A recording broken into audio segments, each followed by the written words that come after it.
So we begin. There is suffering everywhere you look in the Israeli conflict with Palestine. And for all the talk about America's role and what it should be and may be, the biggest factor for us here are the Americans stolen by Hamas. And when I was in Israel, I went to the home of John Polin and Rachel Goldberg, Americans who moved to Israel from Richmond, Virginia.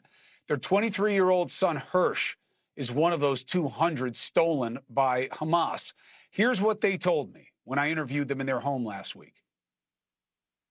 They came in, we were told, with their guns and said, anyone who can stand up and walk, come out. And so 5 people stood up and went out, and Hersh was one of them. We know from witness testimony that our son's arm was blown off by a grenade. He's a medic, and he was able to put a bandage on himself. He tourniqueted it. Since Saturday morning, he has been with an arm blown off, and we have no idea if he's getting anybody to treat it. Have you seen any sign of him? Is any of this video that came out? No. So we know that he has a critical wound. And so for us, we feel that because it's a humanitarian issue, that we want to make sure that he's getting medical treatment immediately, because you can bleed out. Time is ticking, and it's a very dangerous situation. You know, look, all of our hearts break for them for so many reasons, not least of which is the idea of depending on Hamas to have some interest in humanity after what we saw them do, is really a long shot.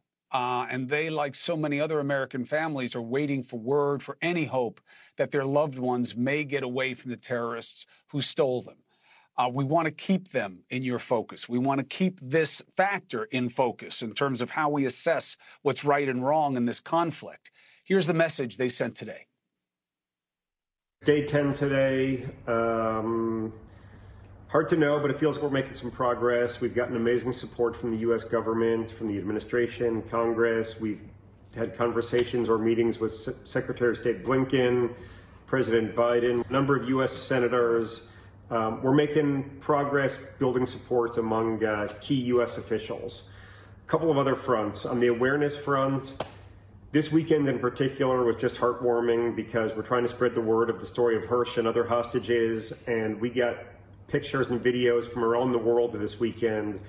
They were holding up signs at soccer stadiums in Germany in support of releasing the hostages. We saw signs in Barcelona and many other places in the world calling for help. So keep it up. Anybody who sees this, bring Hersh home on Facebook, Instagram, and on Twitter. We would love people to support us. It's been 10 days that elderly and young and wounded, in our son's case, as people know, his left arm was blown off before being taken captive. There's only so long a person can live without getting medical treatment. I've talked to the Red Cross daily. The Red Cross is saying, our hands are tied. We can't get in. We need people around the world who care about liberty and freedom and fairness to stand up and scream for the 40 countries who have hostages being held in Gaza. We need your leaders screaming that humanitarian aid, medical workers must be allowed in to treat the sick hostages.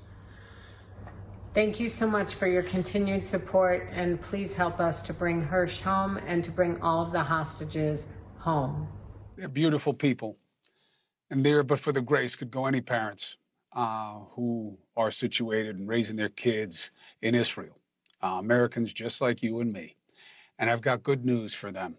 It's the middle of the night in Israel. But Secretary of State Blinken is back in Tel Aviv, and he just announced, just now, that the United States and Israel have agreed that you do have to allow humanitarian access to what's happening in Gaza. So their wish, and it tells you something, okay? Hamas did the worst thing, short of killing their son, to this family that they could do. And they still see the humanity in helping the innocents in Gaza that Hamas is taking advantage of. The suffering in Palestine is real. And they just agreed, just now, Israel and the United States, that there will be an allowance for humanitarian aid to get onto the ground where it is so desperately needed. Now, what does that mean for those stolen like Hersh? I don't know. Hey, thank you for watching. Please go to newsnationnow.com, newsnationnow.com, and you can find NewsNation on your television provider. And don't forget to click the red subscribe button down below.